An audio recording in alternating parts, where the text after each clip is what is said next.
अमर उजाला संवाद में आपका स्वागत है। शुक्रिया। सबसे पहले लखनऊ की अगर बात की जाए, निजी कई सारी यादें हैं, बचपन की कई सारी यादें हैं, तो पहले हमसे शेयर करना चाहेंगे कितना स्पेशल है लखनऊ और लखनऊ की हर यादें। लखनऊ तो बहुत ज़्यादा स्पेशल है क्योंकि लखनऊ हमारा नानी घर है।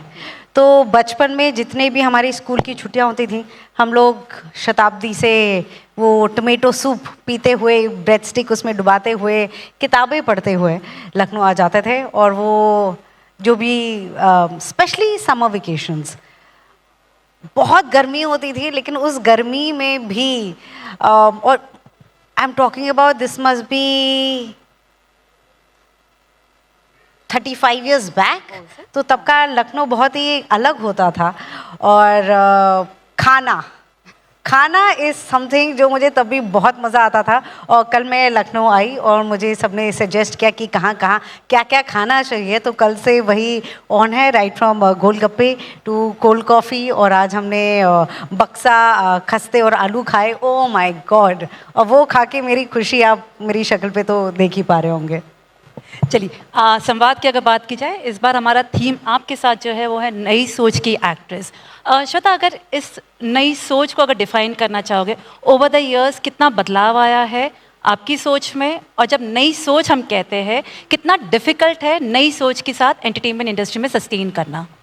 नई सोच में मुझे लगता है सबसे पहले तो एक बहुत डिफ़िकल्ट चीज़ होती है कि हमारी जो खुद की सोच होती है, जो कि हमें लगता है हमारी है, बट वो बहुत सारी चीज़ें होती हैं जो हमारी को हमारी बनाती हैं। हम किताबें क्या पढ़ते हैं, हम बातें किससे करते हैं, किसकी बातें सुनते हैं, पिक्चरें कौन सी देखते हैं, हम वर्ल्ड सिनेमा देखते हैं, हम बॉलीवुड देखते हैं, हम नाटक देखने जाते हैं कि नहीं। तो ये सारी चीज़ें जब हम अपने आप को एक्सपोज करते हैं आर्ट से, कल्चर से, एजुकेशन से, इंफॉर्मेशन से, तो ये सब हमारी सोच को कलर करती है।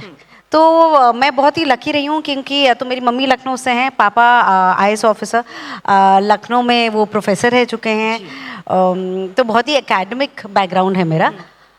और लखनऊ तो हमें पता ही है कि मतलब लखनऊ का कल्चर जो है, तो वो कहीं ना कहीं मैं अपने आप को बहुत लकी मानती हूँ कि वो मुझे मिल गया है, वो through my parents, through the education that I have got.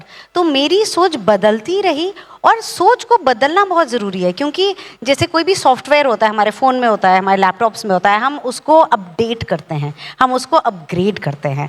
तो मेरे ख्याल से बहुत ज़रूरी है कि हमें जो लगता है कि हमारी सोच है, हमें उसको पकड़ के नहीं रखना है, हमें फ्लो करना है, हमें फ्लूइड होना बहुत ज़रूरी है। क्योंकि बहुत सारी चीज़ें हैं जो हम सीखते रहेंगे, जो स्कूल में हमें लगता था, फिर हमें कॉलेज में और समझ आया, और now I can clearly see that अभी इन लाइफ मुझे I would like to believe कि ज़्यादा समझ आ गई है because of the experiences that I have had.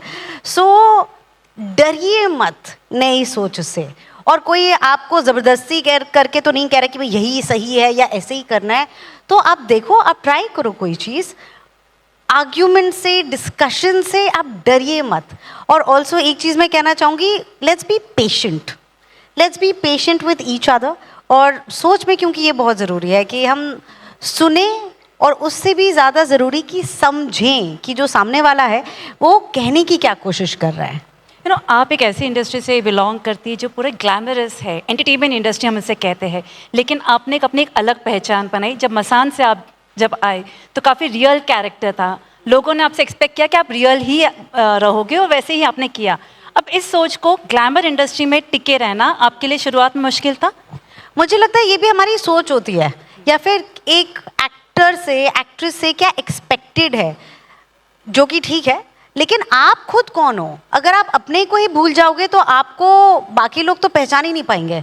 तो ये बहुत ज़रूरी है कि आपको क्या चीज़ है जो खुश करती है। मैं एक्टर इसलिए बनी क्योंकि मुझे कहानियाँ बताने का शौक़ है, मुझे अलग किरदारों की अलग सांसें लेने का शौक़ है, अपनी सोच बदलने का शौक़ है। तो मैं तो बचपन से I have been on stage. In fact अभी भी बॉम्बे जाके हमारी कल से ही वापस रिहर्सल है जो हम कर रहे हैं, एक थिएटर प्ले कर रहे हैं। तो मुझे लगता है कि जो बोझ है ना, अगर हम लेते रहेंगे तो लोग डालते रहेंगे। तो जब तक आप लोगों को दिखाओगी नहीं कि ग्लैमर का ब्रैकेट इतना छोटा मत करो। बहुत सारी चीज़ें हैं जो ग्लैमरस हो सकती हैं, जो अट्रैक्टिव हो सकती हैं। मुझे लगता है talent for me is the most attractive. तो कभी ऐसा हुआ है कि कोई आपके पास किसी ने आपको अप्रोच किया हो, वहाँ पे आपको अपनी सोच से या नई सोच जो हम कह रहे हैं वहाँ कॉम्प्रोमाइज़ करना हो और आपने मना कर दिया हो, ऐसा कोई किस्सा? ये हुआ था कि इनफैक्ट 2 बार हुआ है जब उन्होंने मेरे कैरेक्टर को कपड़ों से डिस्क्राइब किया। तो मुझे लगा कि मेरे किरदार के बारे में मुझे बताओ ना, मुझे ये आप क्यों बता रहे हो कि अच्छा वो ये पहनती है या ये पहन सकती है। तो वो मेरे लिए थोड़ा स्विच ऑफ हो जाता है, unless it's very very important and integral to the character, वो मैं समझ सकती हूँ। बट लेकिन अगेन कपड़े से ज़्यादा सोच मेरे लिए समझना ज़्यादा ज़रूरी है, क्योंकि एक बार मैं वो कर लेती हूँ बाकी सारी चीज़ें then they fall into place. Masaan से तो आपने शुरू किया, लेकिन एक जो किरदार था गोलू का, लाइफ चेंजिंग कह सकते हैं या करियर चेंजिंग आपके लिए कह सकते हैं, कितनी लाइफ बदली और उसके बाद एक्सपेक्टेशंस क्या रही इंडस्ट्रीज की आपसे? मिर्ज़ापुर तो लब है हमारा। गोलू मिर्ज़ापुर अब मेरे साथ 9 साल से है, और 9 साल की जो एक रिलेशनशिप होती है वो बहुत ही स्पेशल होती है। एंड नॉट जस्ट बिकॉज कि हमने क्या किया, बट ऑल्सो जो लोग जुड़े। अली फजल वो लखनऊ से हैं, इनफैक्ट मैंने जो आज पहना हुआ है वो उन्हीं के इहाब का है। तो मुझे ये लगता है कि बहुत ज़रूरी है आप वो चुनो जो आपको कुछ महसूस करने पे मजबूर करे। तो मिर्ज़ापुर जब मैंने पढ़ा था, जब स्क्रिप्ट पढ़ी थी, मैंने पहला एपिसोड पढ़ा था, मुझे बहुत मज़ा आया था और मुझे पता था कि मुझे इस दुनिया का हिस्सा होना है। और I think as an actor हम लोग इन्वेस्टमेंट करते हैं इन एनी प्रोजेक्ट, तो Mirzapur has been the best investment. And Golu के साथ साथ मैं भी ग्रो की हूँ और मैंने भी बहुत ज़्यादा सीखा है, और आई तो फाइंड आई एब्सोल्युटली लव हर। वैसे मिर्ज़ापुर के फैंस और गोलू के फैंस के लिए एक और खुशखबरी है, फिल्म भी आ रही है, उसमें भी आप हिस्सा रहने वाले हो। ये जो जर्नी है वेब सीरीज से फिल्मों तक का, आपके लिए ये किस तरह से डिफाइन करेंगे? मुझे लगता है कि क्या होता है कि जो कहानी होती है ना उसकी टाइम होता है, हम जो जैसे फीचर फिल्म होती है तो वो हमारी होती है 60 to 70 to 90 प्लस। खैर अब 3 घंटे की मूवीज़ भी हैं और शायद हमारी फिल्म भी लंबी तो होगी, इतनी तो गारंटी है। तो आप कहानी क्या बताना चाहते हो, वो कि उसको कितना टाइम चाहिए वो बताने में। तो आई थिंक एक्टिंग तो हम उतनी ही करते हैं, ऐसा नहीं है कि हम ऐड में या फिर अगर कोई शॉर्ट फिल्म है तो एक्टिंग कम करेंगे और बड़े टाइम के लिए ज़्यादा करेंगे। लेकिन एक जो सीरीज़ का मज़ा होता है कि आप उसमें डूब सकते हो, और वो मुझे I really really enjoy that, वो जो प्रोसेस होता है ना, बिकॉज आपका जो ग्राफ भी होता है, बिकॉज वो कहाँ कहानी स्टार्ट हो सकती है और आप 9 एपिसोड्स देख रहे हो या 8 एपिसोड्स देख रहे हो, that's almost like 2 or 3 feature films. तो फिर वो स्कोप और आपका जो प्लेइंग ग्राउंड होता है वो उतना एक्सपैंड हो जाता है। So I really enjoy that, and not just me, and I think OTT ने बहुत लोगों को एज राइटर्स, एज डायरेक्टर्स और इवन टेक्निकल क्रू को बहुत सारी अपॉर्चुनिटीज़ दी हैं। Women characters, you know, they are and they are more fun. वो आपको सिर्फ कन्या के या फिर यू नो एक वैम्प के या फिर एक वीरा के उस ब्रैकेट्स में नहीं डाला जा रहा है। अब वो जो ब्रैकेट हो रहे हैं thankfully for women as well, वो एक्सपैंड हो रहे हैं। हम ज़्यादा फ्लेवर्स देख रहे हैं, हम ज़्यादा कलर्स देख रहे हैं, हम अलग सोच देख रहे हैं। ना OTT का आपने जिक्र किया है, कह सकते हैं कि OTT का जब से वेव शुरू हुआ है एक अलग नज़रिए से फीमेल एक्ट्रेसेस को भी देखना शुरू कर दिया है इस इंडस्ट्री ने। आई थिंक क्या होता है कि जब कोई भी चेंज आता है ना, तो एक किसी स्पेसिफिक इंडस्ट्री में नहीं आता है, वो पूरी सोसाइटी में आता है। तो अगर आप देखें, be it IAS officers, be it pilots, be it the stories written by and for women, it is increasing. And I think that is something which is we all should celebrate, because यहाँ हम जहाँ तक पहुँचे हैं इसमें बहुत सारी women औरतों का तो हैंड है ही, हमारे पेरेंट्स का, हमारे टीचर्स का, ऑल्सो मेल मेंबर्स, उन इंटरेक्शंस का भी बहुत है। बिकॉज मुझे लगता है कि आगे बढ़ते हैं ना, मतलब हम पीछे की सोच से अगर डेफिनेटली कुछ सीखने को है वो सीख कर, लेकिन हमें आगे बढ़ना चाहिए। तो I feel that this responsibility is also with the audience, क्योंकि ऑडियंस जो देखेगी वही बनेगा। तो अगर सिर्फ स्टोरी टेलर्स की या एक्टर्स की, डायरेक्टर्स, राइटर्स की, उनकी रिस्पॉन्सिबिलिटी नहीं है ये। सो इसलिए मैं आप सब से यहाँ जो बैठे हैं उनसे रिक्वेस्ट करना चाहूँगी, प्लीज़ वैसा कंटेंट देखें जिसको आप वोट देना चाहते हैं, क्योंकि जिसको आप वोट देंगे पावर में वही आएगा। सोच की अगर हम बात करें, ऐसी कौन सी एक सोच है जो आपको लगता है कि इंडस्ट्री वालों को चेंज करना चाहिए टुवर्ड्स फीमेल एक्ट्रेसेस? ऐसी कोई बात जो, या ऐसा कोई किस्सा जो आपने खुद देखा हो या सुना हो और आपको लगता है कि ये बदलाव इंडस्ट्री में लाना बहुत ज़रूरी है, या ये सोच बदलना बहुत ज़रूरी है?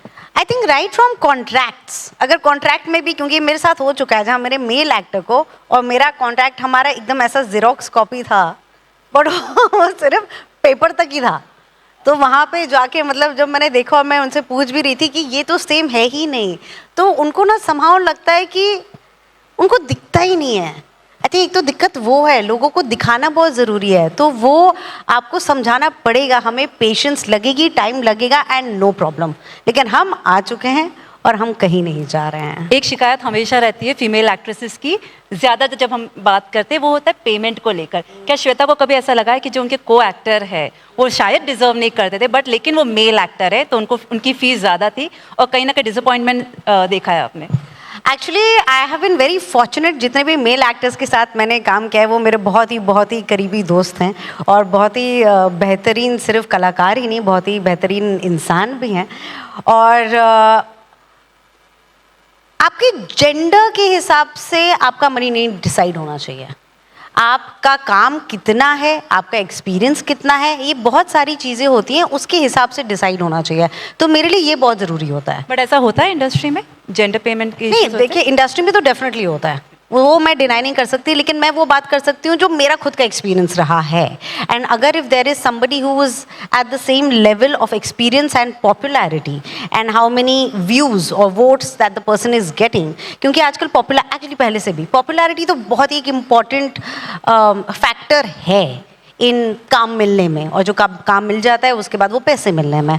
But I think so far it's been pretty fair, और अगर नहीं फेयर होगा तो भाई मैं लड़ाई करने तो पहुंच जाऊंगी, not just for my self, because जब आप किसी चीज़ के बारे में आप हाथ उठाते हो, आप सवाल पूछते हो, तो सिर्फ आप अपने लिए नहीं कर रहे हो, आप वो पूरी अपने समाज के लिए कर रहे हो, उन सारी लड़कियों के लिए कर रहे हो जो who are looking up to you, and आप you have to set a standard no matter how difficult it is. In fact एक बार ये हुआ था जहाँ पे I was okay with something because it was not bothering me, पर मुझे लगा कि मैं ओके हूँ, लेकिन अगर कोई नई एक्टर आएगी तो ये लोग कहेंगे you know Shweta is okay with this, क्योंकि वो जैसे आप कुछ अग्री कर देते हो ना तो वो आप एक एग्जाम्पल बन जाते हो। तो I want to be the right kind of example, I would always try and do that.